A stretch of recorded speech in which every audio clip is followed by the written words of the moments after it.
Morning. Good morning.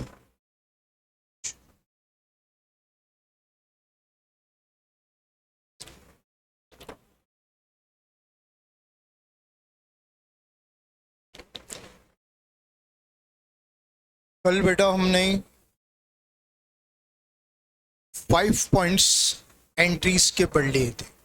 Last point हमने पढ़ा था बिल्स ऑफ एक्सचेंज में, when bill is send for collection.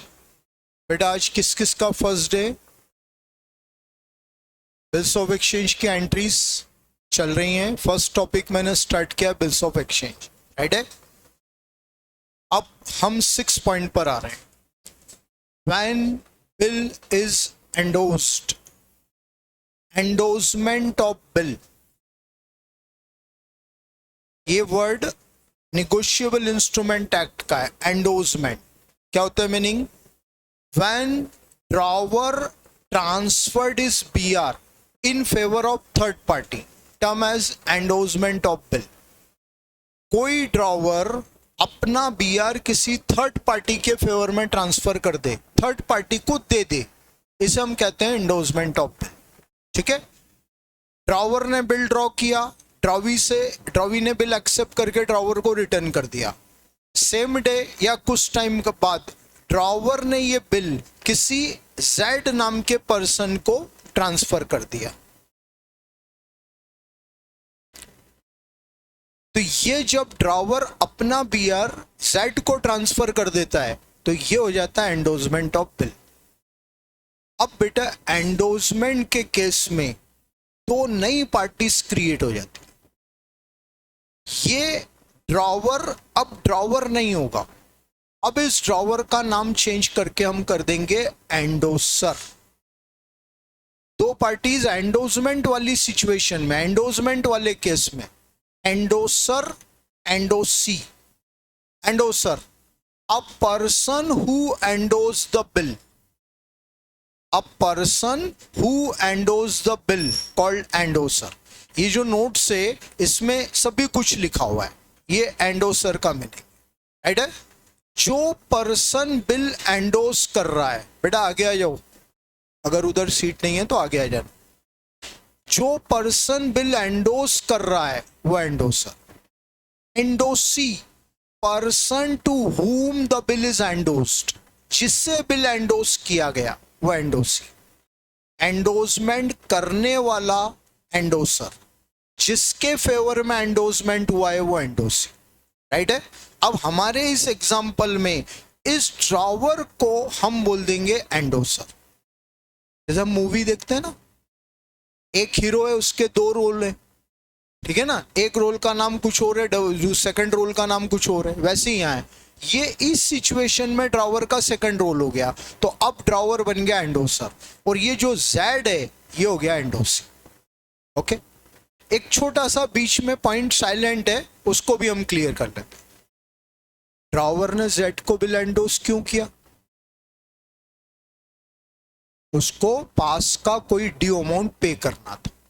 मतलब हमेशा बिल का एंडोसमेंट एक क्रेडिटर के सेटलमेंट में होता है।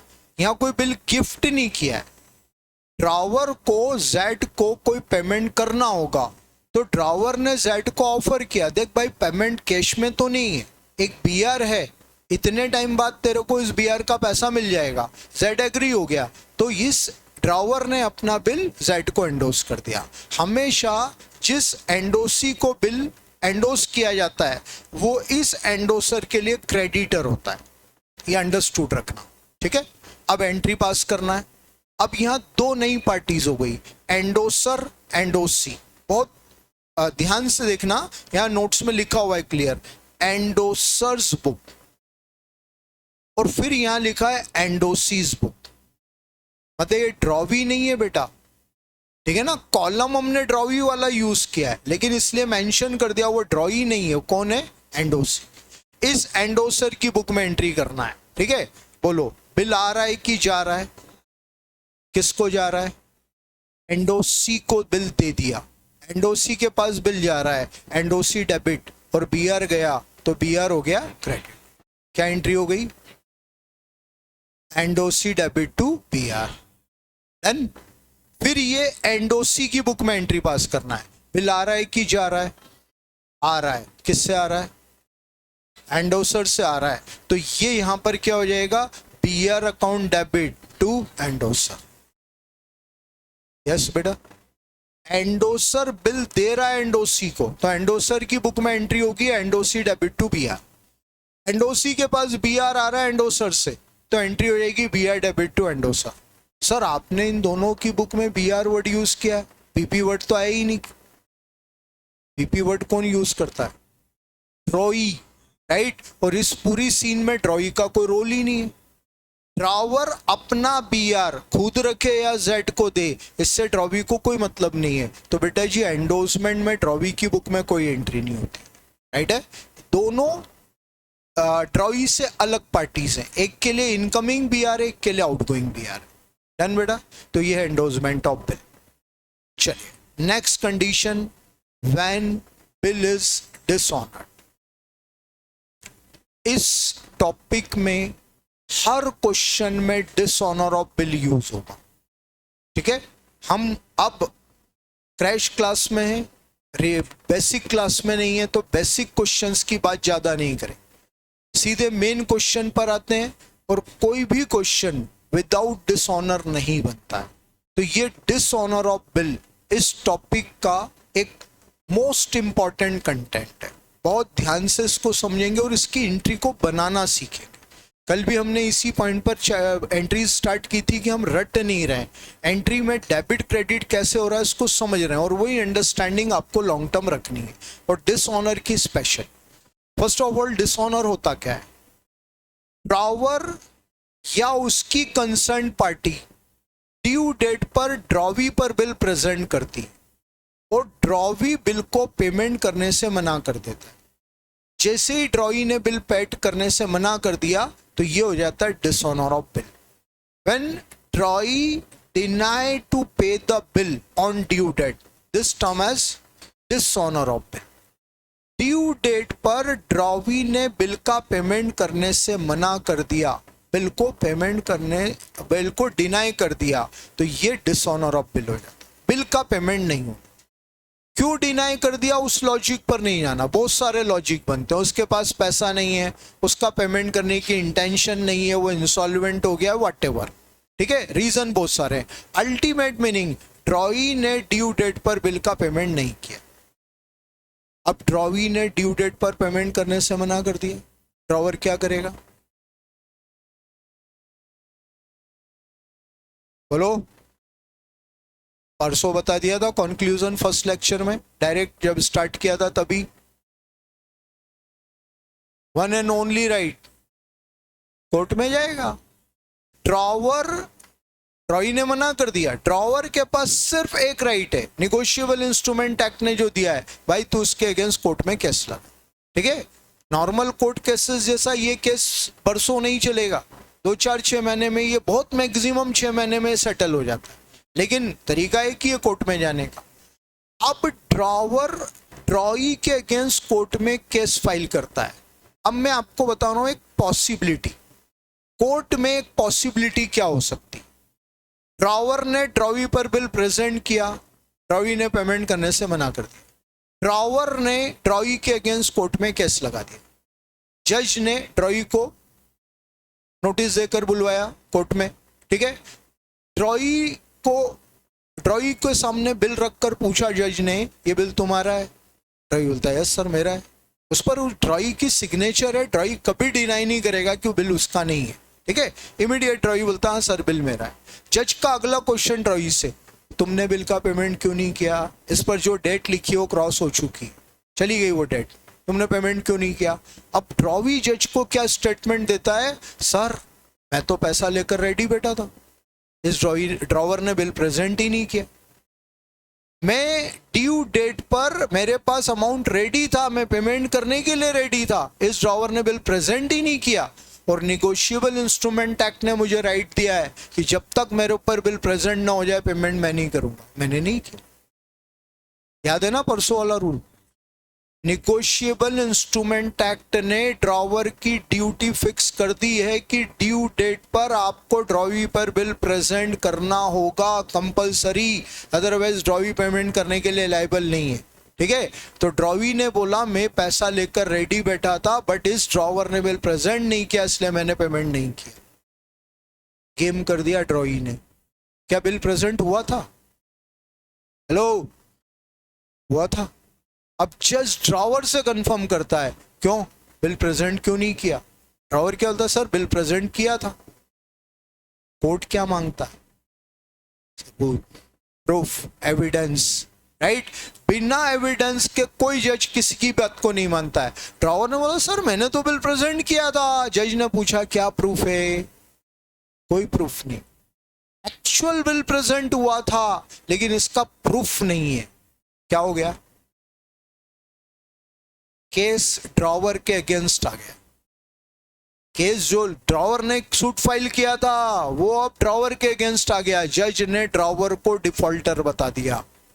जज गलत कहीं नहीं है क्योंकि उसके पास प्रूफ नहीं है, तो जज ने ड्रॉवर को डिफॉल्टर बता दिया। ड्रॉवर अगर इन केस डिफॉल्टर हो जाता है तो इसका ये मतलब नहीं कि उसको पैसा मिलेगा ही नहीं, मिलेगा, लेकिन सिर्फ पीआरएम हो। जज ड्रॉवी को क्या बोलेगा, ये ड्रॉवर डिफॉल्टर है, इसने प्रेजेंट नहीं किया था, इसकी गलती है। चलो आज प्रेजेंट कर दिया ना मेरे सामने, ये बिल तुम्हारे ऊपर, चलो इसको पेमेंट कर दो। ड्रॉवर को लॉस होगा एक्सपेंस का और इंटरेस्ट का। मैंने क्या स्टार्टिंग कहां से की थी? ये सब क्या है? ये जो मैं बता रहा हूं ये एक पॉसिबिलिटी है, कोर्ट में ऐसा हो सकता है। ठीक है, क्या मिस्टेक रही इस पूरे सीन में ड्रॉवर की? ये अपने आप में एक लर्निंग है आपके लिए, मैंने इसलिए ये पूरा पॉइंट आपके सामने रखा। इसमें हमें एक लर्निंग क्या मिल रही है कि ड्रॉवर को ड्रॉवी के अगेंस्ट कोर्ट में केस लगाने से पहले ये प्रूफ करना होगा कि ये बिल उसने प्रेजेंट किया था। अब इस पूरे सीन को एक चेंज के साथ रिवाइज करो। बेटा वो गेट ओपन करो।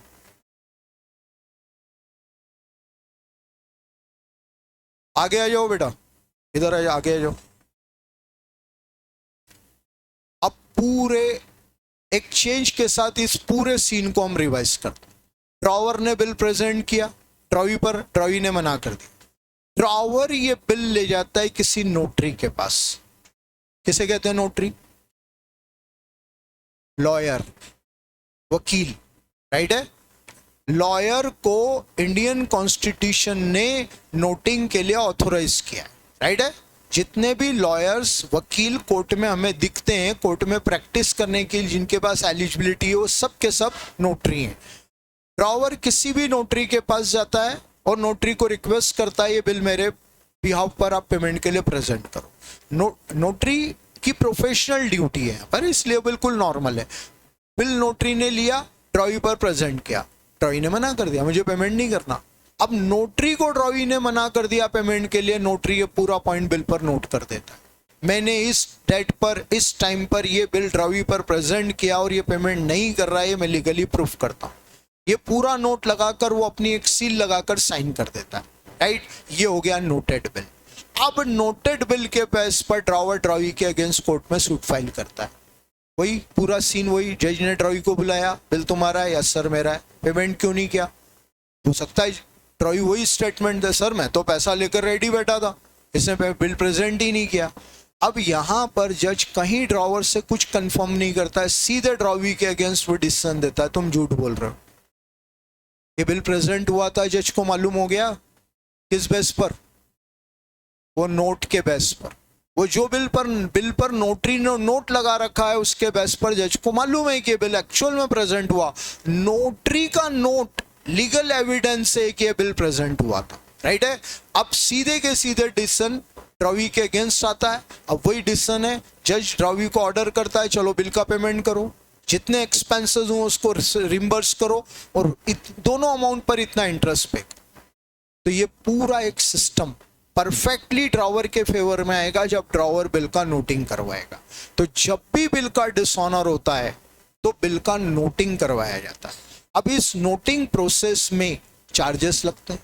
नोटरी प्रोफेशनल पर्सन है, उसकी ये प्रोफेशनल ड्यूटी, वो पैसा लेता है, ये नोटिंग चार्जेस है। इन नोटिंग चार्जेस को कौन पे करता है? मैं बात कर रहा हूं अभी, इंस्टेंट, इस समय, ड्रॉवर। लेकिन अब आप एक पॉइंट को समझें, हमने अभी तक जो पढ़ा है उसको एक इन ऑल रिवाइज करते हैं। ड्रॉवर ने बिल ड्रॉ किया ड्रॉई पर, ड्रॉई ने बिल रिटर्न करके ड्रॉवर को दे दिया। ड्यू डेट तक बिल ड्रॉवर के पास है। ड्यू डेट पर ड्रॉवर ड्रॉवी पर बिल प्रेजेंट करता है। अब दूसरा ऑप्शन हमने क्या पढ़ा था? ड्रॉवर ने बिल को अपनी बैंक से डिस्काउंटिंग करवा लिया। यस और नो? ड्रॉवर ने बिल बैंक से डिस्काउंटिंग करवा लिया। अब ड्यू डेट पर बिल प्रेजेंट कौन करेगा? बैंक करेगा। ठीक है। फिर हमने थर्ड केस पढ़ा था, ड्रॉवर ने बिल बैंक में कलेक्शन के लिए भेज दिया। बिल बैंक में कलेक्शन के लिए चला गया। अब बिल कौन प्रेजेंट करेगा? बैंक करेगा। ठीक है ना। और फिर हमने अभी लास्ट केस पढ़ा 10 मिनट पहले, ड्रॉवर ने बिल एंडोस कर दिया। ठीक है, बिल आ गया एंडोसी के पास। अब ड्यू डेट पर बिल प्रेजेंट कौन करेगा? ऐसी डिफरेंट सिचुएशंस हैं। मतलब ये सब ऑप्शनल पॉइंट है। बिल ड्रॉवर प्रेजेंट कर सकता है, बिल बैंक डिस्काउंटिंग के केस में प्रेजेंट कर सकता है, बिल बैंक कलेक्शन के केस में प्रेजेंट कर सकता है, बिल एंडोसी प्रेजेंट कर सकता है। ये इतनी अलग अलग ऑप्शन में बिल डिसऑनर होगा। तो अब फिर हम अपना क्वेश्चन रेज करें, नोटिंग चार्जेस कौन पे करेगा?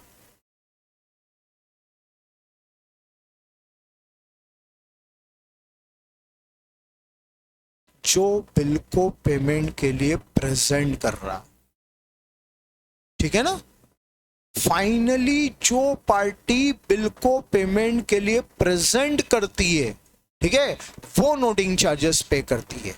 ये एक साइलेंट अजम्पशन है जिसको हमारा पूरा सीए लिटरेचर फॉलो करता है। चाहे हम मॉड्यूल की बात करें, चाहे रेफरेंसेस की बात करें, या पास्ट एग्जाम्स के क्वेश्चंस की बात करें, यही हमारा रूल है। इसके लिए एक वर्ड हम यूज करेंगे, होल्डर ऑफ बिल। जिसने बिल को पेमेंट के लिए प्रेजेंट किया, उसके लिए जो अकाउंटेंसी ने वर्ड यूज किया है, क्या वर्ड यूज किया है? Holder of bill. ठीक है, तो ये आपका एक पॉइंट है, नोट कर लीजिएगा। Noting charges are paid by holder of bill.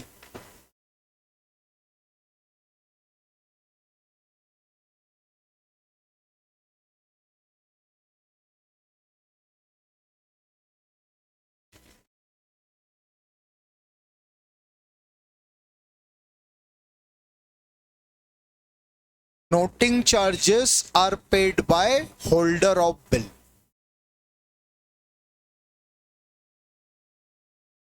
Holder of bill का मतलब होता है person who present the bill. जिसने फाइनली बिल को पेमेंट के लिए प्रेजेंट किया है वही नोटिंग चार्जेस पे करता है।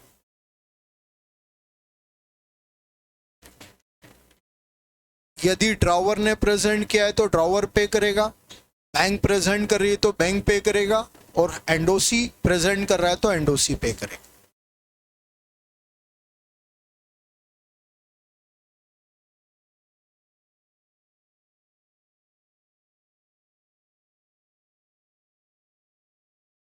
बेटा जी, अकाउंटेंसी में एक्सपेंसेस के साथ दो एस्पेक्ट होते हैं। ठीक है, हर बेसिक बात में पूरी डिटेल में बताऊंगा। पास्ट नॉलेज है, बहुत अच्छा है, एक रिवाइज हो गया। और जिसका पास्ट नॉलेज नहीं है वो चीज अच्छे से समझ। और हर नॉलेज पूरी अकाउंटेंसी में यूटिलाइज होता है। एक्सपेंस का पेमेंट होता है, एक छोटा सा बच्चा भी जानता है। ठीक है ना। ये एक एस्पेक्ट है कि एक्सपेंस पेड होना। लेकिन एक्सपेंस के रेफरेंस में दूसरा एस्पेक्ट है एक्सपेंस का बेयर करना। ये अकाउंटिंग ही समझाता है, सिखाता है, और ये अकाउंटिंग में यूज होता है। एक्सपेंस पे होना और उस एक्सपेंस को बेयर करना। पे करना मतलब अपने वॉलेट से पैसा देना, राइट है। तो अभी हमने बात की नोटिंग चार्जेस कौन पे करेगा? होल्डर ऑफ बिल, राइट है। वो होल्डर ऑफ बिल पे कर रहा है। अब दूसरा एस्पेक्ट, इसको बेयर कौन करेगा? सर ये बेयर करना क्या होता है? जिस पर्सन के ऊपर अल्टीमेटली उस एक्सपेंस का लोड आता है वो बेयर करता है। जिस पॉइंट पर हमेशा मैं एक ही एग्जांपल देता हूं, वही सूटेबल है, मोस्ट सूटेबल है आपके ऊपर। अभी सब आप अपने पेरेंट्स पर डिपेंड है, इंडिपेंडेंट कोई भी नहीं, ठीक है। आपके वॉलेट में पैसा रहता है, कहीं भी आप पेमेंट कर देते हो, जहां भी आपको जो नीड है वहां पर आप पेमेंट कर दोगे, तो एक्सपेंस का पेमेंट आपने किया, लेकिन वही एक्सपेंस बेयर किया आपके पेरेंट्स, क्योंकि उस एक्सपेंस का पैसा आया कहां से आपके पास, पेरेंट्स से आया। अल्टीमेट लोड पेरेंट्स पर आएगा, तो पेड किया आपने, बेयर किया पापा ने, राइट। वही चीज यहां पर है। नोटिंग चार्जेस पेड करता है ड्रॉवर, बट बेयर कौन करता है, ड्रॉई करता है। अल्टीमेट एक्सपेंस का लोड किस पर आएगा, जब कोर्ट केस का डिसीजन आएगा, जज बोलेगा इसको सारे खर्चे रिइंबर्स करो ड्रॉवर को, तो ड्रॉवर खर्चों में नोटिंग चार्जेस भी तो जोड़ेगा और वो ड्रॉई से लेगा। भाई मैंने वकील की फीस इतनी दी है, कोर्ट की फीस इतनी दी है, नोटिंग चार्जेस इतने दिए, सारा पैसा मुझे लौटा, राइट। तो एक अल्टीमेट एक्सपेंस का लोड किस पर आया, ड्रॉई पर। तो नोटिंग चार्जेस पेड किया होल्डर ने, बेयर करेगा ड्रॉई। समझ रहे हैं, ये कुछ ऐसे एक्सपेंस होते हैं जिनमें पेड कोई और करता है, बेयर कोई और करता है। अब जैसे अपन एक नॉर्मल एग्जांपल लें, सैलरी पे की, अपने बिजनेस की सैलरी पे की, तो भैया पेड भी बिजनेस ने की, बेयर भी बिजनेस करेगा। सारे के सारे खर्चे अपने बिजनेस के जो जनरली हम पढ़ते हैं, वो पेड भी बिजनेस करता है, बेयर भी बिजनेस करता है। लेकिन यहां इस पॉइंट पर पेड करने वाला पर्सन अलग, बेयर करने वाला पर्सन अलग है, ठीक है। अब बेयर का पास्ट फॉर्म है बोन, तो अगला पॉइंट लिखिए, noting charges are to be borne by BORNE, borne by ड्रॉई। ये पॉइंट अच्छे से माइंड में रख लीजिए, दोनों एंट्रीज में इन पॉइंट्स का यूज होगा। Noting charges are paid by holder of bill, noting charges are to be borne by drawee of bill, ठीक है ना। तो पेड करता है होल्डर और बेयर करता है ड्रॉई, ठीक बेटा जी। अब ये बेसिक नॉलेज है डिसऑनर का, और इन सब में थियरी क्वेश्चन बनने की पॉसिबिलिटी थ्योरेटिकली भी क्लियर है और न्यूमेरिकली भी क्लियर है, ठीक है ना। अकाउंटेंसी में 94 से सीए फाउंडेशन में अकाउंट्स, सीए फाउंडेशन अपने आप में 94 से स्टार्ट हुआ, तब से आज तक ये 4th चेंज आप फेस कर रहे हैं। सबसे पहला सीए फाउंडेशन, फिर PE1, फिर उसके बाद CPT, there after CA foundation, और फिर ये सीए फाउंडेशन। 5th नंबर का पॉइंट, कभी भी पेपर पैटर्न चेंज नहीं हुआ है। इस नए सिलेबस की एग्जाम का फर्स्ट अटेम्प्ट जून में होगा। पेपर क्या आएगा वो जून और दिसंबर में कंफर्म हो जाएगा कि हाँ इन टॉपिक को इतना वेटेज दे रहे हैं। बट 20 मार्क्स का एक स्टार्टिंग थियरी क्वेश्चन ना तो कभी चेंज हुआ और ना आगे कभी चेंज होगा। मतलब 20 मार्क्स की थियरी आपको अकाउंटेंसी में आएगी कंपलसरी। उस थियरी की कोई लास्ट में प्रिपरेशन नहीं होगी। डेली बेसिस जितना नॉलेज हम अकाउंटेंसी में लेंगे वहां अपने आप साइमल्टेनियस थियरी क्लियर हो। मैं आपको 15 दिन लास्ट के थियरी पूरी सिलेबस की पढ़ाऊं, वो सारी की सारी थियरी डिसलिंक हो जाएगी, कहीं कोई यूटिलाइजेशन नहीं है। जहां जो नॉलेज आ रहा है उसी के साथ उसकी थियरी कंप्लीट हो रही। ये एक अलग तरीके से पढ़ाई होगी। अब फर्स्ट स्टडी जो है वो अननोन स्टडी होती है, वहां पर भी मैंने हमेशा गाइड किया ऐसा पढ़ो ऐसा पढ़ो, बट वो लिंक नहीं है। अब सब चीजें आंखों से देख लिया, अब जो पढ़ाई होगी वो डिफरेंट होनी चाहिए। तो हर पॉइंट पर थियरी को फील करो। ये नोटिंग चार्जेस का प्रोसेस है और नोटिंग चार्जेस के पेमेंट का सिस्टम है। ये सारे के सारे एस्पेक्ट क्लियर हो गए। आप कोई भी नोटिंग चार्जेस से रिलेटेड थियरी क्वेश्चन आता है बिल्कुल बिंदास आप वहां पर लिख सकते हैं। अब अपन एंट्रीज पर आते हैं। ड्रॉवर की बुक में डिसऑनर की एंट्री क्या होगी? फिर से वही थॉट रिपीट करें। ड्रॉवर ने खुद ने बिल को प्रेजेंट किया, बैंक ने बिल को प्रेजेंट किया डिस्काउंट के केस में, बैंक ने बिल को प्रेजेंट किया कलेक्शन के केस में, एंडोसी ने बिल प्रेजेंट किया। बेटा जी 4 अलग अलग सिचुएशन में 4 अलग अलग एंट्रीज। डिसऑनर की ड्रॉवर की बुक में एक सिंगल एंट्री कभी नहीं हो, ठीक है ना। 4 ये देख लो, A B C and D, चारों एंट्रीज को आपको याद रखना है। हर क्वेश्चन में कोई ना कोई पॉइंट यूज होगा, ठीक है। पहला case, when bill is presented bye drawer himself. पहला केस, ड्रॉवर ने बिल ड्रॉ किया, बिल एक्सेप्ट होकर उसके पास आ गया, किसी को भी बिल नहीं दिया, उस खुद ने रखा ड्यू डेट तक। सिंपल केस जो पहला वाला, ठीक है। ड्यू डेट आई, उसने ड्रॉवी पर बिल प्रेजेंट किया और ड्रॉवी ने बिल डिसऑनर कर दिया। तो ये वाला सिचुएशन होता है when bill is presented bye drawer himself. Drawer खुद बिल को प्रेजेंट करे और बिल डिसऑनर हो जाए, क्या एंट्री होगी? जब ड्रॉवर ने बिल ड्रॉ किया था, फर्स्ट एंट्री क्या की थी? PR debit to drawee. First entry याद कर लो, पीआर डेबिट टू ड्रॉई। आज जब ये बिल डिसऑनर हो जाएगा तो ड्रॉवर उसी एंट्री को रिवर्स मार देगा। क्या बन जाएगी एंट्री? हर सिचुएशन में एंट्री को समझने का एक सिस्टम दे रहा हूं मैं, वही आपको पकड़ना है और वही बार बार रिवाइज करना है। 2-4 बार पढ़ोगे सारी एंट्री फिक्स, ठीक है। ड्रॉवर ने बिल ड्रॉ किया था, एंट्री BR टू ड्रॉई। आज जब वही बिल डिसऑनर हो जाएगा तो इस एंट्री को रिवर्स मार देंगे, ड्रॉई डेबिट टू BR। ये एक थॉट है एंट्री को याद रखने का, है ना। ये टू कैश अभी मैंने एक्सप्लेन नहीं किया बेटा, एक थॉट। फिर वही, जब बड़ी एंट्री आए तो एक साथ उस एंट्री को मत पढ़ो, उस एंट्री को पार्ट में पढ़ो और फिर बाद में असेंबल कर लो, एंट्री इजी हो जाएगी। टू कैश वाली बात बाद में करेंगे। तो एंट्री हुई ड्रॉई टू BR। अब एक और तरीका इसको समझने का, ड्रॉवर ने बिल प्रेजेंट किया और ड्रॉवी ने पेमेंट करने से मना कर दी, ठीक है ना। अब क्वेश्चन रेज होता है, ड्रॉवर को बिल का पैसा लेना है, ड्रॉवर छोड़ तो ना देगा, ड्रॉवी ने मना कर दिया मुझे पेमेंट नहीं करना, ऐसा थोड़ी, ओके चल ठीक है, ड्रॉवर अपने घर आकर बैठेगा, नेवर। ड्रॉवर कोर्ट में केस लगाएगा, सूट फाइल करके पैसा रिकवर करेगा। तो ड्रॉवर को पैसा किससे लेना है? ड्रॉई से लेना है। अब एक थॉट है, आपको अगर किसी पर्सन से कोई पैसा लेना है तो वो पर्सन आपकी एसेट्स हुई या लायबिलिटी? एसेट्स। कल मैंने आपको 3 रूल्स बताए थे पर्सनल, रियल, नॉमिनल के। ऐसा ही अकाउंटेंसी में एक मॉडर्न अप्रोच है। ये किसी पर्सनल, रियल, नॉमिनल का रूल नहीं है, एक मॉडर्न रूल है। क्या है वो मॉडर्न रूल?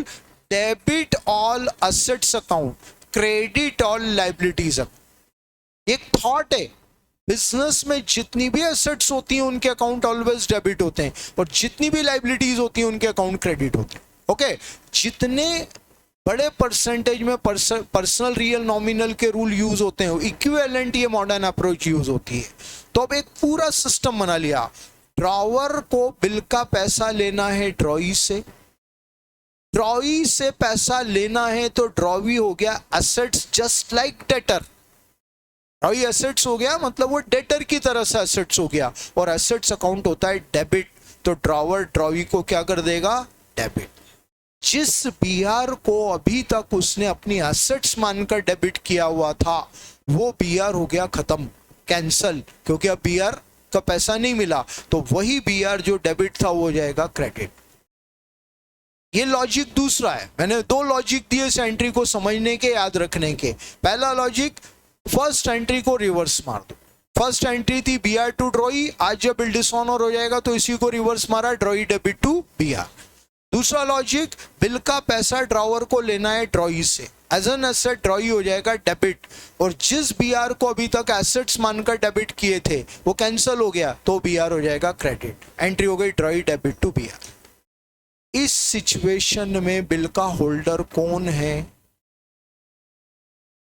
बोलो, ड्रॉवर। तो नोटिंग चार्जेस कौन पे करेगा? ड्रॉवर। नोटिंग चार्जेस ड्रॉवर पे करेगा, बट बियर करेगा क्या? नहीं, सिर्फ पेमेंट करना है, बियर कोई और करेगा। तो ड्रॉवर की पॉकेट से कैश जा रहा है, ड्रॉवर की पॉकेट से कैश जा रहा है, और कैश जा रहा है तो कैश क्या हो जाएगा? क्रेडिट। समझना बात को, पैड ड्रॉवर कर रहा है, बियर ड्रॉवर नहीं कर रहा है, सही है। तो ये यहां पर टू कैश होगा, ठीक, कहीं noting charges debit word use नहीं होगा। अच्छा, टू कैश के आगे ब्रैकेट में मैंने नोट्स में नोटिंग चार्जेस लिखा है, मतलब आपको याद रखने के लिए कि टू कैश नोटिंग चार्जेस का अमाउंट है, ठीक है ना। यहाँ नोटिंग चार्जेस वर्ड यूज मत करना, ये सिर्फ आपकी इनिशियल स्टेज पर समझने के लिए। वर्ड टू कैश आएगा। अब पूरी एंट्री में ला लो, क्या एंट्री हो गई, drawee debit to BR to cash, done. मान लो ये बिल है 5000 का, डिसऑनर हो गया, उस पर 200 नोटिंग चार्जेस लगे, तो एंट्री हो गई ट्रॉई डेबिट 5200, ठीक है, टू BR 5000, टू कैश 200। अब देखो, जो कैश 200 रुपए पे किया वो लेना किससे है, ट्रॉई से, तो ऑटोमेटिक ट्रॉई डेबिट जो है 5000 नहीं 5200 हो, ऐसे एंट्री मैच होती। डन बेटा, तो एंट्री हुई drawee debit to BR to cash, ठीक। नेक्स्ट केस, ड्रॉवर ने बिल को बैंक से डिस्काउंटिंग करवा रखा है, ठीक है, और बिल का डिस्काउंटिंग करवाना, कल वाला स्टेप याद कर लेना। ड्रॉवर ने बिल बैंक को दे दिया, बैंक से बिल का पैसा ले लिया, ठीक, ड्यू डेट तक बिल बैंक के पास है। ड्यू डेट पर बैंक ये बिल प्रेजेंट करता है ड्रॉवी पर, और ड्रॉवी पेमेंट करने से मना कर देता है। अब बैंक ने बिल प्रेजेंट किया ड्रॉवी पर, ड्रॉवी ने मना कर दिया। अब बताओ, बैंक लीगल एक्शन ड्रॉवी पर ले या ड्रॉवर से पैसा ले? बैंक सिर्फ एक बार ड्यू डेट पर ड्रॉई से पैसा मांगने जाता है। अगर ड्रॉई डिनाई कर देता है, बैंक कोई एक्शन ड्रॉई पर नहीं लेगा, बैंक सीधे आकर ड्रॉवर के अकाउंट से पैसा काट ले। ड्रॉवर के अकाउंट में अगर उस समय उतना अमाउंट नहीं है तो बैंक ड्रॉवर को प्रेशराइज करता है जल्दी से अमाउंट डिपॉजिट करने का, ठीक है। और दुनिया में कोई भी व्यक्ति अपनी बैंक से पंगा नहीं लेता है। ड्रॉवर को अगर बैंक ने बोला कि भाई तुम्हारा बिल डिसऑनर हो गया है, फंड शॉर्टेज है, जल्दी से पैसा जमा कराओ, तो ड्रॉवर को देना है। अल्टीमेटली बैंक इस बिल का पैसा सिर्फ एक बार ड्रॉई से मांगता है, उसके बाद ये पैसा ड्रॉवर से लेता है। रीजन बड़ा सिंपल सा है, बैंक बहुत बड़ा ऑर्गेनाइजेशन है, उसके पास इतना टाइम ही नहीं है कि उस तरह के हर ड्रॉवी पर लीगल एक्शन लेता फिरे। क्यों ले, क्यों ले? आप मेरे पास पढ़ने आए, मैंने मना कर दिया, मेरे को नहीं पढ़ाना। अब मेरे से कोई बहस नहीं करो, अब सीधे नीचे एकेडमी के काउंटर पर जाओगे, वो आपने मित्तल सर को ऑथोराइज किया, वो पढ़ाने क्यों नहीं पढ़ा रहे? क्योंकि आपको मालूम है कि मेरा और आपका डायरेक्ट कोई कनेक्शन नहीं, आपका और एकेडमी का कनेक्शन, ठीक है ना। हमें किसी ऑफिसर के साथ प्रॉब्लम है, हम उस ऑफिसर से कोई बहस नहीं करते, हम सीधे उसके अगेंस्ट कंप्लेंट करते हैं उसके ट्राइब्यूनल। तो यही चीज यहाँ होती है, बैंक ड्रॉवी को सिर्फ पैसा लेने के लिए जानता है। अगर ड्रॉवी ने पेमेंट करने से मना कर दिया तो बैंक उस ड्रॉवी पर कोई एक्शन नहीं लेगा, सीधे ड्रॉवर से पैसा मांगेगा। अब बेटा जी, इस एंट्री को इजी गोइंग याद रखने के का एक बहुत इजी सिस्टम मैं आपको दे रहा हूं, इसके लिए थोड़ा सा कुछ सोचना है आपको, एंट्री इजीली बन जाएगी। ड्रॉवर ने बिल बैंक से डिस्काउंटिंग करवाया था, ड्यू डेट पर बैंक ने बिल प्रेजेंट किया और बिल डिसऑनर हो गया। ड्रॉवर की बुक में एंट्री पास करना है, तो इस ड्रॉवर के पॉइंट ऑफ व्यू से आप दो क्वेश्चन रेज करिए। ड्रॉवर को बिल का पैसा किससे लेना है? कम ऑन बेटा, श्योर है? ड्रॉवर को बिल का पैसा लेना है ड्रॉई से, और ये अमाउंट रिटर्न किसे करना है? बैंक को लौटाना है, ठीक है ना। अब दो पॉइंट क्लियर हो गए आपके, ड्रॉवर को बिल का पैसा लेना है ड्रॉई से और रिटर्न करना है बैंक को। आपको किसी पर्सन से पैसा लेना है, वो आपकी एसेट से, जस्ट लाइक डेटर, और किसी पर्सन को अमाउंट रिटर्न करना है, वो आपकी लायबिलिटी है, जस्ट लाइक क्रेडिटर, ठीक है। तो बैंक से पैसा लेना है तो as a debtor, sorry, drawee से पैसा लेना है तो एज ए डेटर ड्रॉई क्या हो जाएगा? डेबिट। और बैंक को रिटर्न करना है तो एज ए क्रेडिटर बैंक क्या हो जाएगा? क्रेडिट। एंट्री बन गई। नहीं बनेगी एंट्री पर्सनल अकाउंट के रूल से, debit the receiver credit the giver. इस एंट्री का सिर्फ और सिर्फ यही थॉट है, अच्छे से पकड़ लो इस थॉट को, आगे की सारी डिसऑनर की एंट्री इसी थॉट पर बनेगी। फिर से, ड्रॉवर को बिल का पैसा किससे लेना है? ड्रॉई से लेना है। तो as a debtor drawee debit हो जाएगा। रिटर्न किसे करना है? बैंक को, तो as a creditor bank credit हो जाएगा। एंट्री बन गई ड्रॉई डेबिट टू बैंक। दूसरा पॉइंट, इस सिचुएशन में होल्डर कौन है? बोलो। नोटिंग चार्जेस कौन पे करेगा? बैंक करेगा, राइट है। बैंक ने नोटिंग चार्जेस पे कर दिया। किसी के माइंड में क्वेश्चन आ जाता है, बहुत बहुत बिल्कुल नॉर्मल क्वेश्चन है, बट कई बच्चों के माइंड में आ जाता है, सर एक बात बताओ, बैंक क्यों नोटिंग चार्जेस पे करेगा? हाँ, बैंक को क्या लेना देना? ऐसा नहीं सोचना। बैंक की कंसर्न पार्टी है ड्रॉवर, ठीक है ना। बैंक ने बिल प्रेजेंट किया, बिल डिसऑनर हो गया, ये बैंक के साथ वाली सिचुएशन है। बैंक को मालूम है कि अभी फिजिकल ये बिल हम ड्रॉवर को रिटर्न करेंगे, फिर ड्रॉवर नोटरी करवाएगा। अगर उस प्रोसेस में कुछ ज्यादा टाइम लग गया तो हो सकता है नोटरी नोटिंग करने से मना कर दे, बिल एट पार हो जाता है कई बार।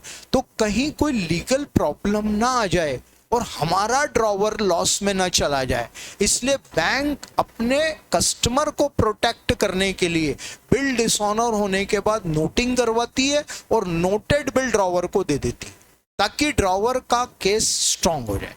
और कोई लॉजिक नहीं है, तो हमेशा ये साइलेंट अज्यूम रखिए कि नोटिंग चार्जेस होल्डर ने पे किया। अब चूंकि होल्डर बैंक है तो नोटिंग चार्जेस बैंक ने पे किया, राइट। तो बेटा जी अब बैंक को कितना पैसा लौटाना है? सिर्फ बीआर या BR plus noting charges? Bank ने ड्रॉवर को प्रोटेक्ट करने के लिए नोटिंग करवाया, पैसा तो ड्रॉवर से ही लेगा ना। फॉर वही एग्जांपल, 5000 का बिल है, डिसऑनर हो गया, 200 नोटिंग चार्जेस लगा, तो अब बैंक को लौटाना कितना है? 5200। और ड्रॉवी से लेना भी कितना है? बेटा जी इसमें जो नोटिंग चार्जेस हैं उसके लिए कोई सेपरेट अकाउंट डेबिट क्रेडिट कभी नहीं होता है। ये जो एंट्री होती है कौन सी? ड्रॉवी डेबिट टू बैंक, ये होती है बीआर प्लस नोटिंग चार्जेस। मतलब इसमें आप देख लो, कोई सेपरेट अकाउंट डेबिट या क्रेडिट नहीं किया, राइट है। यहां नोटिंग चार्जेस के साथ मिलाकर आपको एंट्री कर देना है, बीआर और नोटिंग चार्जेस दोनों मिला, ठीक। Drawee debit to bank, drawee से पैसा लेना है, बैंक को रिटर्न करना है, इसलिए एंट्री है। चलो थर्ड केस, ड्रॉवर ने बिल को बैंक में कलेक्शन के लिए भेजा और ड्यू डेट पर बैंक ने बिल प्रेजेंट किया, बिल डिसऑनर हो गया। अब एंट्री क्या बने? पहले तो एक छोटी सी एक डाउट माइंड में आता है, सर दोनों केस में तो बैंक की बिल प्रेजेंट करा, फिर एंट्री अलग अलग क्यों करवा रहा? बेटा जी डिस्काउंटिंग के केस में बैंक का स्टेटस अलग है और कलेक्शन के केस में बैंक का स्टेटस अलग है। स्टेटस चेंज होने पर, बैंक का डेजिग्नेशन चेंज होने पर ये एंट्री चेंज हो जाती है।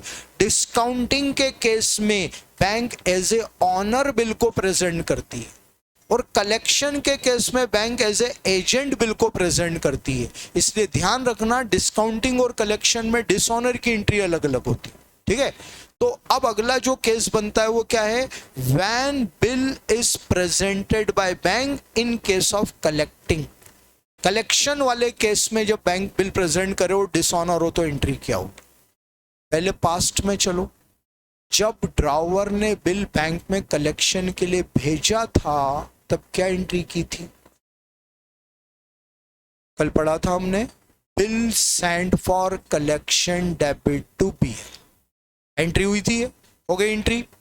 ड्यू डेट तक बिल बैंक के पास से, आज ड्यू डेट आ गई, बैंक ने ड्रॉवी पर बिल प्रेजेंट किया और ड्रॉवी ने पेमेंट करने से मना कर दिया, फिर वही बात, बिल डिसऑनर हो गया। फिर वही क्वेश्चन, ड्रॉवर को बिल का पैसा किससे लेना है? ड्रॉवी से लेना है, राइट है। फिर वही बात, ड्रॉवर को बिल का पैसा किससे लेना है? सर ड्रॉवी से लेना है, और ड्रॉवी से लेना है एज ए डेटर, ड्रॉवी हो जाएगा डेबिट, ठीक है ना। ड्रॉवी को कर दिया डेबिट, रिटर्न किससे करना है?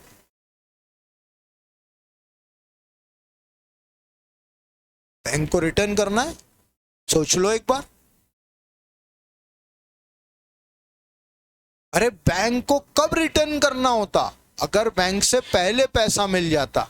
कलेक्शन के केस में पहले थोड़ी पैसा मिलता है, तो बताओ क्या किसी को रिटर्न करना है? नहीं, यहाँ किसी को रिटर्न नहीं करना है, राइट है। तो यहाँ रिटर्न करने वाला कोई पर्सन नहीं है, राइट है। क्रेडिट करने के लिए हमारे पास कोई पर्सन नहीं है। तो भाई फिर वही बात आ गई ना, वो जो bill signed for collection account आपने डेबिट कर रखा है उसको क्या करेंगे, credit. Bill signed for collection को डेबिट किया, कलिया का पॉइंट याद करो, आपका बीआर बैंक के पास चला गया, बीआर तो चला गया, खत्म हो गया, बीआर क्रेडिट कर दिया, लेकिन वो पैसा लेने की अथॉरिटी जो आपके पास है, वो पैसा लेने का जो राइट आपके पास है, तो बिल साइंड फॉर कलेक्शन नाम की एक एसेट्स क्रिएट हो गई ना। मैंने अपना गोल्ड अपने फ्रेंड को दे दिया, तो गोल्ड तो मेरे पास नहीं रहा, लेकिन फ्रेंड के पास जो गोल्ड रखा है वो तो मेरी एसेट्स है। तो गोल्ड विथ फ्रेंड मैंने अपनी एसेट्स को डेबिट किया था, वैसे ही bill signed for collection debit हुआ एज एन एसेट्स। लेकिन जिस बिल की बात कर रहे हैं वही डिसऑनर हो गया, तो वो बिल साइंड फॉर कलेक्शन अब आपकी एसेट्स थोड़ी बची, खत्म हो गई, तो वो bill signed for collection account क्या हो जाएगा, क्रेडिट, ठीक है ना। तो पैसा किससे लेना है, ड्रॉई से, तो as a debtor drawee debit हो गया और bill signed for collection account हो जाएगा क्रेडिट। क्या एंट्री बन गई, drawee debit to bill signed for collection. और बेटा जी एक बात ध्यान रखना, बिल साइंड फॉर कलेक्शन एक आर्टिफिशियल अकाउंट है, ठीक है ना। डेबिट तो किया ही आपने, bill signed for collection debit to BR, collect हो जाए, कल पढ़ा था हमने, कलेक्ट हो गया तो क्या एंट्री की, बिल अगर ड्यू डेट पर डिसऑनर नहीं होता कलेक्ट हो जाता, क्या एंट्री होती, bank debit to bill signed for collection, collect नहीं हुआ डिसऑनर हो गया, तो drawee debit to bill signed for collection. बेटा जी इस अकाउंट को तो क्रेडिट होना कंपलसरी, ठीक है ना। पहले पास्ट में ये डेबिट हुआ, आज ये ड्यू डेट पर क्रेडिट होगा, चाहे कलेक्ट हो चाहे डिसऑनर हो, ये अकाउंट ऑलवेज जीरो हो जाता, राइट है। तो आज बिल डिसऑनर हुआ है तो कलेक्शन के केस में एंट्री होगी drawee debit to bill signed for collection. आया समझ में। अच्छा ये बताओ अब इस सिचुएशन में नोटिंग चार्जेस कौन पे करेगा, होल्डर कौन है, होल्डर कौन है, बैंक है। ये मत सोचो कि वो on as a owner holder है या as a agent holder, ultimately holder तो बैंक है ना। और रूल एक ही है बेटा जी कि नोटिंग चार्जेस होल्डर पे करता है, तो किसने नोटिंग चार्जेस पे किया, बैंक ने, राइट है। आप जितनी रेफरेंसेस सीए की अवेलेबल है उन सब में मिलाकर इस वाली सिचुएशन पर एंट्री देखने जाओगे तो हार्डली 2 या 3 क्वेश्चन में ये पॉइंट मिलेगा, ठीक है। और सब में कहीं भी नोटिंग चार्जेस इसके साथ नहीं आ रहा है, और मैंने अपना नोट्स एक मेजॉरिटी नॉलेज के बेस पर बना रखा है, ठीक है ना। तो यहां कहीं भी कोई अकाउंट क्रेडिट में आपको नहीं दिख रहा है, एंट्री देख लो एक बार,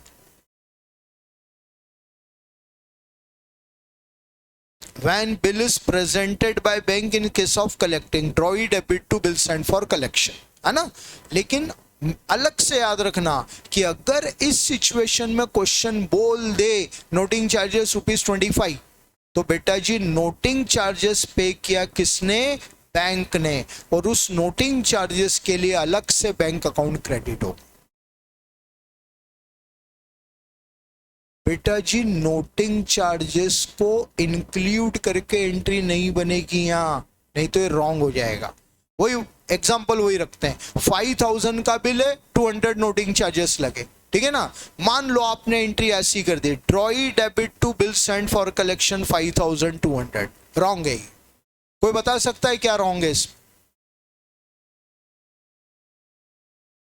ऊपर बिल सेंड फॉर कलेक्शन कितने से डेबिट था, यहाँ क्रेडिट कितने से हो गया, भाई 200 डिफरेंस क्यों दे रहा है यार तू, ये रॉन्ग हो जाएगा, समझ रहे हैं। और अब आपकी एंट्री ये ऐसी नहीं बनेगी, ये बनेगी to bill send for collection 5000 to bank 200, correct हो गया। एक तो बिल सेंड फॉर कलेक्शन जितने से डेबिट उतने से क्रेडिट, कवर। इस सिचुएशन में बैंक ने 200 रुपए नोटिंग चार्जेस पे कर दिए आपके बिहाफ पर, तो आपको लौटाना पड़ेंगे कि नहीं, बैंक को लौटाने पड़ेंगे, इसलिए बैंक को क्रेडिट किया है। तो एक स्लाइट सी पॉसिबिलिटी कि अगर इसमें डिसऑनर, इस डिसऑनर में नोटिंग चार्जेस आ जाए तो ये ऐसे डील होता है, ठीक है। एंट्री हो जाएगी ड्रॉई debit 2 bills sent for collection only. अगर नोटिंग चार्जेस आया तो 2 bills sent for collection to bank. Okay चलो आओ ये यदि क्वेश्चन में लिख दे कि नोटिंग चार्जेस ड्रॉवर पे करेगा, कोई भी केस हो भाई, कनक गुप्ता कोई भी केस हो, अगर ड्रॉवर ने नोटिंग चार्जेस पेड किया है तो हर सिचुएशन में 2 कैश आएगा. ठीक है बेटा. बिल डिस्काउंटिंग वाला केस हो, कलेक्टिंग वाला केस हो, एंडोर्समेंट वाला केस हो, अगर क्लियर क्वेश्चन ने मेंशन कर दिया कि noting charges paid by drawer, तो आप उस 2 कैश लिखेंगे, फिर वो साइलेंट अजम्पशन खत्म हो जाएगा. मैंने आपको 15 मिनट पहले जो कहा था कि बिल का नोटिंग चार्जेस होल्डर पे करता है, ये अपने आप में एक अजम्पशन है. मेरी पर्सनल अजम्पशन नहीं है, यूनिवर्सल अजम्पशन है. पूरा इंडिया उसी को बेस लेकर क्वेश्चन सॉल्व करता है.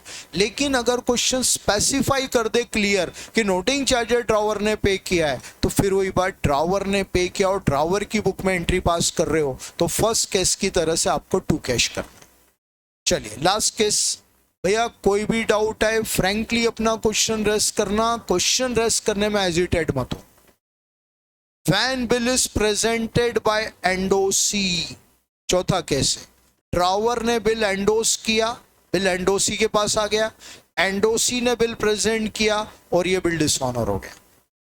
फिर वही 2 क्वेश्चन, ड्रॉवर को बिल का पैसा किससे लेना है? ड्रॉई से लेना है. एज ए डेटर ड्रॉई क्या हो जाएगा? डेबिट. किससे रिटर्न करना है? एंडोसी को रिटर्न करना है, तो एज ए क्रेडिटर एंडोसी क्या हो जाएगा? क्रेडिट. ड्रॉवी से पैसा लेना है तो ड्रॉई डेबिट, और एंडोसी को रिटर्न करना है तो as a creditor endorsee credit, drawee debit to endorsee. समझ में आया? ड्रॉवी से पैसा लेना वहां तक तो ठीक है, एंडोसी को क्यों रिटर्न करना है? इसीलिए मैंने बोला एंडोसी कौन है? क्रेडिटर. एंडोसी को जब बिल एंडोस किया था, अभी अपन ने आधे घंटे पहले जो एंट्री पर समझ लिया है, एंडोसी डेबिट टू बीआर. ले भाई एंडोसी, ये बीआर से मैंने तेरा पेमेंट कर दिया और तेरा अकाउंट हो गया सेटल. खत्म कर दिया हमने उसका अकाउंट, क्योंकि हम उसको बीआर दे चुके हैं. अब वो ले गया बीआर अपने घर, रखा उसने ड्यू डेट तक, ड्यू डेट पर वो बिल प्रेजेंट हुआ और बिल डिसऑनर हो गया. ठीक है, तो फिर वही सिचुएशन आ गई, एंडोसी ड्रॉवी पर कोई एक्शन लेगा या ड्रॉवर से पैसा मांगेगा? एंडोसी ड्रॉवी को जानता ही नहीं है, सिर्फ एक बार पैसा मांगने जाएगा वो ड्रॉई के पास, ड्रॉई ने मना कर दिया, वो ड्रॉई से कोई बहस नहीं करेगा, कोई एक्शन नहीं लेगा. वो सीधे ड्रॉवर को आकर बोलेगा भाई तूने बिल दिया था, डिसऑनर हो गया, मैं तो तेरे से पैसा लूंगा. इसलिए पैसा एंडोसी को लौटाना है.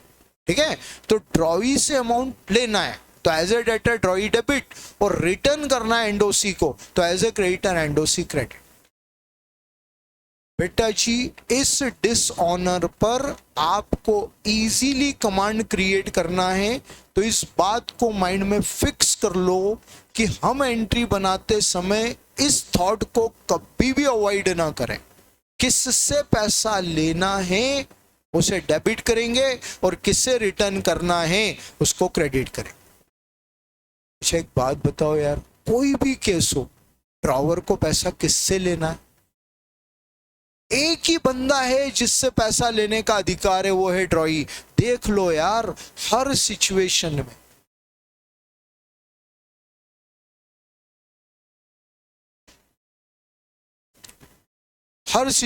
में ड्रॉई डेबिट. ये दूसरा केस ड्रॉई डेबिट, तीसरा केस ड्रॉई डेबिट, चौथा केस ड्रॉई डेबिट, और ये 4 के बाद अभी क्वेश्चन जब सॉल्व करेंगे तो और 5वां आ जाएगा. ड्रॉई डेबिट के अलावा कुछ होता ही नहीं है. हमारी डोंट माइंड ना, मतलब कुछ चीजें जो मैं एनालाइज कर रहा हूं, और ये 2 4 5 बच्चों की बात ही नहीं है. हर अटेम्प्ट में 1000 स्टूडेंट आ रहे हैं, उनको देखकर जो ऑब्जर्वेशन है वो है उधर 11th 12th का लेवल डाउन हो गया, इधर सीए का लेवल और बढ़ गया. तो हमने क्या किया, लर्निंग प्रोसेस डेवलप कर. वो लर्निंग ड्यूरिंग चैप्टर तो बहुत बेनिफिट देती है. एंट्री को याद कर लिया घर जाकर, अभी चैप्टर चल रहा है तब तक सही है, 3 महीने बाद टेस्ट हुआ, 4 महीने बाद एग्जाम हुई, वो रटी हुई चीजें सब उल्टी सीधी हो गई. वही एंट्रीज सारा कुछ तो भी हम करके आ रहे हैं। नहीं करना, ये सीए के स्टूडेंट हो आप, यहां आप अपने कॉन्सेप्ट बिल्डअप करिए, और यही कॉन्सेप्ट होते हैं। आपको एंट्री बनाना सीखना है। इस सब्जेक्ट का नाम है principle and practices of accounting. अब प्रिंसिपल आपको सिखा रहे हैं, उसकी प्रैक्टिस करवा रहे हैं। ये पूरा सीए फाउंडेशन जो प्रिंसिपल बिल्डअप करेगा, उसी से आपका इंटर और फाइनल का अकाउंटिंग स्ट्रांग होगा। अब यहाँ जब बात बेसिक रूल की आती है, तो फिर हम लर्निंग, वो सारे स्टूडेंट सफर कर रहे हैं जो लर्न कर रहे हैं। आप एंट्री के कॉन्सेप्ट बिल्डअप करिए। मैं एक ही बात पर फोकस करूंगा, और यही ऐसे ही होगा। किससे पैसा लेना है, एक एंट्री का थॉट बन गया ये। अब ये पैसा इससे लेना है, ये डेबिट हो गया, इसे रिटर्न करना है। कुछ किसी सिचुएशन में रिटर्न नहीं करना होता है। जैसे पहला केस, ड्रावर ने खुद ने बिल को प्रेजेंट किया, अब उसको पैसा किसी को लुटाना थोड़ा है, तो वो बीआर क्रेडिट कर रहा है, ठीक है ना। अब थर्ड केस, ड्रावर ने बिल कलेक्शन के लिए बैंक को भेजा, यहां पैसा किसी को रिटर्न नहीं करना है, तो bill send for collection credit हो गया। तो ये एक एंट्री बन गई, और ये एक ऐसा कॉन्सेप्ट हो गया जो आपको कभी भी गलत नहीं करवाए। अब इसको अपन, मैंने इतना बड़ा 1.5 मिनट का ज्ञान दिया, अब इसको अपन एक एक्सपेरिमेंट करते। एक्स ने वाई पर एक बिल ड्रॉ किया, एक्स ड्रॉवर है, वाई ड्रॉ है। वाई ने बिल एक्सेप्ट करके एक्स को रिटर्न कर दिया, डन। एक्स ने बिल जेड को एंडोर्स कर दिया, ठीक है। जेड ने बिल के को एंडोर्स कर दिया, और के ने जब ये बिल प्रेजेंट किया तो ये बिल डिसऑनर हो गया। के ने वाई पर बिल प्रेजेंट किया तो ये बिल डिसऑनर हो गया, राइट है। किसकी बुक में एंट्री समझाई अभी मैंने आपको? ओनली ड्रॉवर, और कुछ तो नहीं पढ़ाया ना, इवन अभी ड्रॉवी भी नहीं बताया, वो भी अभी पढ़ना है हमें, है ना। अभी एक्सपेरिमेंट कर लेते हैं अपन। ये ड्रॉवर छोड़ो, इसको ये समझ लिया आपने, ये जेड एंडोसी है ना। अब एंडोसी की बुक में डिसऑनर की एंट्री क्या करो, ले दिमाग लगाओ सब लोग अपना, और सिर्फ एक फंडे को पकड़ लो, किससे पैसा लेना और किसको देना है। नहीं सोचकर आप तो मेरे को सीधे एंट्री बताओ, सब लोग आंसर देंगे। अच्छा बोलो, किससे पैसा लेना है? श्योर, एक्स से पैसा लेना है, तो एज ए डेटर एक्स क्या हो जाएगा? किससे रिटर्न करना है? के को। एज ए क्रेडिटर क्या क्रेडिट हो जाएगा? कोई डाउट? करेक्ट एंट्री, मैंने नहीं बताई, लेकिन आपने थॉट वही रखा, तो आपकी एंट्री गलत नहीं होगी। मैं जो भी आपको कॉन्सेप्ट दूंगा पूरे सिलेबस में, बेटा वो इजीएस्ट है, उससे इजी कुछ भी नहीं है। लेकिन ड्यूटी एक ही है, उसको अच्छे से आप ग्रिप कर लीजिए, उसको आप ग्रिप कर लें, उसको प्रैक्टिस में ले आए, आपको कभी भी एंट्री गलत नहीं होगी। और ये ऐसे थॉट हैं, 10 साल बाद भी हमें इस चीज की जरूरत होती है, याद आ जाता है हाँ ये एंट्री ऐसी बनती। बस एक थॉट है, किससे पैसा लेना है उसको डेबिट करेंगे, जिसको पेमेंट करना है उसको क्रेडिट करेंगे, डन। चलिए, अब यही डिसऑनर की एंट्री ड्रॉवी की बुक में कैसे पास होती है? भैया बिल ड्रॉवर प्रेजेंट करे, बैंक प्रेजेंट करे, एंडोसी प्रेजेंट करे, डिसऑनर की एंट्री ड्रॉवी की बुक में सिर्फ एक ही होती। कोई भी बिल को प्रेजेंट करे, ड्रॉवी की बुक में सेम एंट्री होती है, ठीक है ना। इसलिए हमारे नोट्स में क्या टाइटल लगा है? When bill is presented bye anybody, कोई भी करे, ठीक है ना। ड्रॉवी की बुक में डिसऑनर की एंट्री, ड्रॉवी ने जब बिल एक्सेप्ट किया था, पहली एंट्री क्या थी? ड्रॉवर डेबिट टू बीपी, पहली एंट्री क्या एंट्री थी? Drawer debit to BP. Drawee ने बिल एक्सेप्ट किया, ठीक है ना, तो एंट्री कर दी ड्रॉवर टू बीपी। आज ड्रॉवी ने वो बिल डिसऑनर कर दिया, ड्रॉवी इसी एंट्री को रिवर्स मार देगा। हाँ जी, BP debit to drawer, part में एंट्री पढ़ेंगे। हाँ, नोटिंग चार्जेस का लॉजिक सेकंड राउंड में फिर मिला लेंगे तो एंट्री एक साथ बन जाएगी, बिल्कुल इजी गोइंग। क्या? ड्रॉवी ने बिल एक्सेप्ट किया तो एंट्री की ड्रॉवर टू बीपी। आज जब वही बिल डिसऑनर हो जाएगा, उसको रिवर्स मार देगा बीपी डेबिट टू ड्रॉवर। इसका एक और लॉजिक बना लो, ड्रॉवी ने बिल को डिनाई कर दिया। ड्रॉवी श्योर है कि इसका पेमेंट कभी करना ही नहीं पड़ेगा, अपने आप को ड्रॉवी की जगह रख कर देखो। आपके ऊपर आपने एक बिल एक्सेप्ट कर रखा है, आई ड्यू डेट आई, आपने मना किया मुझे पेमेंट नहीं करना, ड्रॉवर चला गया, ठीक है। क्या श्योर हो आपको कि पेमेंट कभी भी नहीं करना पड़ेगा? क्या माइंड में डाउट है आपके?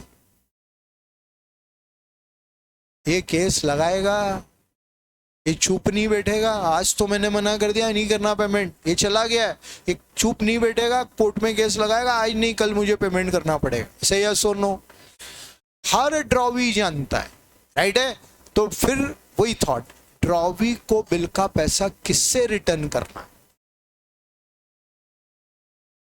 अरे पैसा लौटाना पड़ेगा, आज नहीं कल, ये ड्रॉवी जानता है। हाँ मत पढ़ो, कोई स्टूडेंट है पढ़ता ही नहीं है, वो मालूम है, वो जानता है यार मैं पढ़ नहीं रहा हूं, मैं फेल हो जाऊंगा। हर एक एक्शन का रिएक्शन अपन एस्टिमेट कर लेते हैं, वही चीज यहाँ ड्रॉवी के साथ है। आज ड्यू डेट आई, ड्रॉवी ने पेमेंट करने से मना कर दिया, मुझे पेमेंट नहीं करना, लेकिन ड्रॉवी जानता है पैसा आज नहीं तो कल ड्रॉवर को रिटर्न करना है। तो पैसा किससे रिटर्न करना है? ड्रॉवर को। फिर वही बात बेटा, पैसा ड्रॉवर को रिटर्न करना है, तो ड्रॉवर बन गया क्रेडिटर। तो एज ए क्रेडिटर ड्रॉवर को क्या कर देंगे? क्रेडिट। जिस बीपी को अभी तक लाइबिलिटी मानकर क्रेडिट किए थे वो बीपी हो गया कैंसल, क्योंकि उस बीपी का एग्जिस्टेंस खत्म हो जाता है जब पेमेंट नहीं होता है, तो वही बीपी क्या हो जाएगा? डेबिट। तो इसकी जर्नल एंट्री हो गई बीपी डेबिट टू ड्रॉ। दोनों एस्पेक्ट है जो आपको सुटेबल लगे और दोनों अच्छा लगे, ठीक है। पहली एंट्री को रिवर्स मारा तो एंट्री बनी बीपी डेबिट टू ड्रॉवर। दूसरा लॉजिक, ड्रॉवर को अमाउंट रिटर्न करना है तो as a creditor drawer credit, और बीपी लाइबिलिटी कैंसिल हो गई तो BP debit, BP debit to drawer. अब दूसरा पॉइंट, नोटिंग चार्जेस कौन बियर करेगा? हाँ जी, पढ़ा हमने स्टार्टिंग में, वो देख लो आपकी एंट्री में यूज हो गया है ना। ड्रॉई बियर करेगा, और जो बेयर करता है उसी का एक्सपेंस, जो बेयर करता है उसी का एक्सपेंस है, राइट है। तो अब ड्रॉवी ने नोटिंग चार्जेस बियर किया, राइट, तो वो उसका एक्सपेंस बन गया, एज एन एक्सपेंस वो यहां नोटिंग चार्जेस डेबिट कर देगा। अच्छा, बियर ड्रॉई ने किया, पेड किया क्या ड्रॉई? नहीं, पेड तो कोई और कर रहा है ना, बेयर अपने को करना है। देख लो यहाँ पर टू कैश जैसा कोई वर्ड नहीं आएगा, ठीक है। तो क्या हो गई एंट्री पूरी मिला लो, तो BP debit, noting charges debit to draw. बेटा ड्रॉवी की बुक में डिसऑनर की इसके अलावा कभी कोई एंट्री होती ही नहीं, और ये एंट्री बार बार हर क्वेश्चन में ड्रॉवी की बुक में आएगी, ठीक है। पहले इसको दो पार्ट में एंट्री बनाकर फिर असेंबल करो, मिलाओ। पहली एंट्री रिवर्स मारी हमने, बीपी डेबिट टू ड्रॉ, और as an expense noting charges debit कर दिया। अब दोनों को क्लब किया, मिलाया, तो एंट्री बनी BP debit noting charges debit to draw. Yes और नो? ये एंट्री हो रही, ठीक है। तो डिसऑनर की एंट्री ड्रॉवर और ड्रॉई दोनों की बुक में ऐसे होती।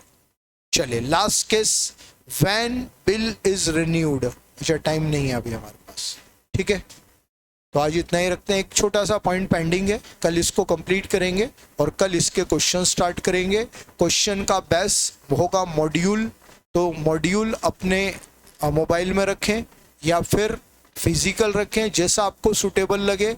नया मॉड्यूल नहीं आया तो जो पुराने सिलेबस के टॉपिक हैं वो पुरानी आपके मॉड्यूल वाले, ठीक है।